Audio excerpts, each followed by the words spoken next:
Legend, अगर ये शब्द किसी बाइक का पर्यायवाची बन जाए तो उस बाइक के साथ साथ उसे बनाने वाली कंपनी के लिए भी ये एक बहुत ही गर्व की बात बन जाती है।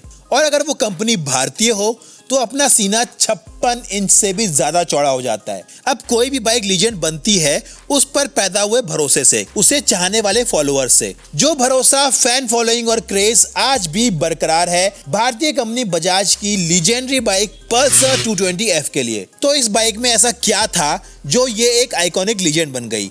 आइए जानते हैं आज के छोटे से वीडियो में। भाई देखो, जब हम बाइक चलाने लायक हुए ना तो हमारा सपना था एक CBZ खरीदना, और जिनके पास पैसों के पेड़ थे उन्हें करिश्मा चाहिए होती थी। हमारा ड्रीम धोया पल्सर 150 ने, और करिश्मा की फेयरिंग की चमक फीकी कर दी 220F ने, क्योंकि जुलाई 2007 में जब पल्सर 220F लॉन्च हुई तो ये एक ऐसी मोटरसाइकिल थी जो प्रीमियम बाइक्स के प्रीमियम फीचर्स आम जनता के लिए लेकर आई। इसमें बजाज ने फेयरिंग लगाई थी मिनिमलिस्टिक डिजाइन के साथ, अंदर थी दिलों पर राज करने वाली ट्रेडिशनल पल्सर, और ऊपर दे दी गई एक छोटी सी फेयरिंग, जिससे ये बाइक स्पोर्टी भी लगती थी, ट्रेडिशनल भी लगती थी, और स्प्लिट सीट्स और खूबसूरत टेल एंड की वजह से काफी स्टाइलिश भी। फेयरिंग ऐड करने से 220F एक बड़ी बाइक दिखती थी, और भारत देश में कौन ऐसा राइडर होगा जो एक बड़ी बाइक नहीं चलाना चाहेगा, और वो भी कम पैसों में। इसके लुक को और ज्यादा एनहेंस करता था इसका प्रोजेक्टर हेडलैम्प सेटअप, जो पहली बार इस सेगमेंट की मोटरसाइकिल में 220F के साथ ही आया। इसका वुल्फ आइड हेडलैम्प कंसोल आज भी भारतीय मार्केट में एक लीजेंड है, जिसे बजाज अभी भी अपनी नई लॉन्चेस में यूज कर रहा है। परफॉर्मेंस की बात करें तो ये पहली ऐसी बाइक थी जिससे बजाज ने फ्यूल इंजेक्शन में डेब्यू किया। हालांकि ये भारत की दूसरी FI मोटरसाइकिल थी। पहली कौन सी थी बताइए जल्दी से नीचे कमेंट में। थोड़ा इसकी कीमत इकोनॉमिक रखने के लिए बजाज ने अगले साल 2008 में FI रिप्लेस कर दिया कार्बोरेटर से। इसका 220 सीसी इंजन ट्विन स्पार्क था, ऑयल कूल्ड था, और जनरेट करता था 20.64 bhp पावर और 18.55 न्यूटन मीटर का दमदार टॉर्क, जो वैल्यूज इसकी कॉम्पिटिटर हीरो होंडा करिश्मा से ज्यादा थी। तो भारत में जो लोग परफॉर्मेंस मोटरसाइकिल के नाम पर 150 सीसी या 180 सीसी चलाते थे, उनके लिए 220F एक तोहफे के रूप में आई। इसका राइडिंग पोस्चर इतना रिलैक्स था कि हर एज का राइडर इसे आसानी से चला लेता था। रियर सीट हाइट लेडीज के लिए इतनी कन्वीनियंट थी कि आप अपनी 40+ एज की माता जी को भी बैठाते तो उनके मुंह से तारीफ ही सुनते। बात करें सेफ्टी की तो यह पहली भारतीय मोटरसाइकिल थी जिसमें दोनों पहियों में डिस्क ब्रेक्स मिलते थे।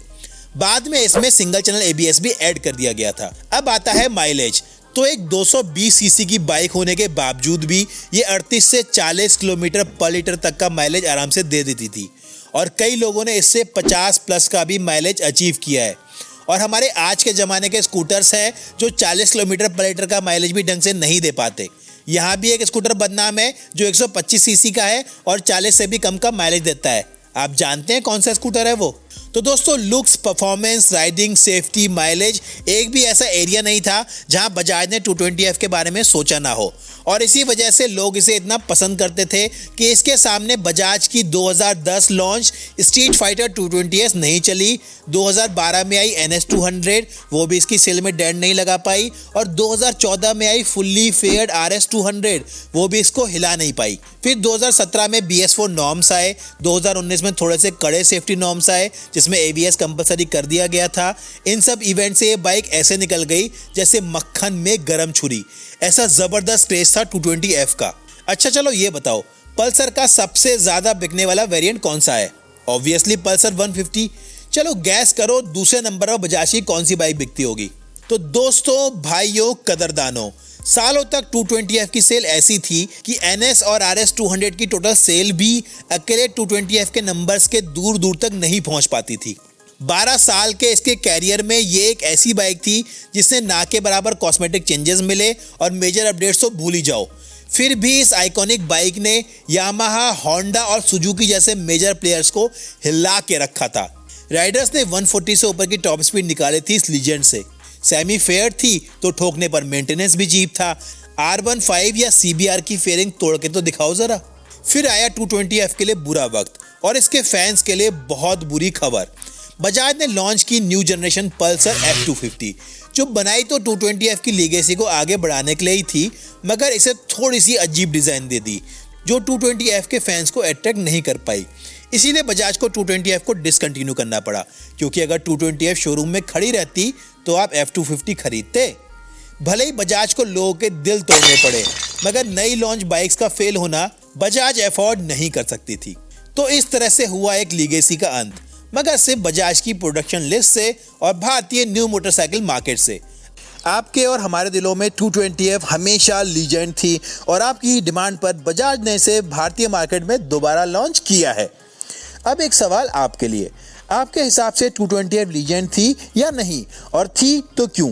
बताओ नीचे कमेंट में और दिखाओ आप इस मोटरसाइकिल से कितना प्यार करते हैं और इसकी रीलॉन्चिंग से आप खुश हैं या नहीं। तो राइडर्स, कैसी लगी आपको 220F को ये ट्रिब्यूट? अगर 220F आपके दिलों में आज भी लीजेंड है तो इस वीडियो को लाइक जरूर करेंगे और दोस्तों के साथ शेयर भी करेंगे, व्हाट्सएप, टेलीग्राम, फेसबुक, सब जगह। और ऐसे और वीडियोस देखने के लिए चैनल को सब्सक्राइब जरूर कर देना and make sure to press the bell icon. चलिए मिलता हूं बहुत ही जल्द एक और नए वीडियो के साथ। तब तक के लिए नमस्कार, राइड सेफ।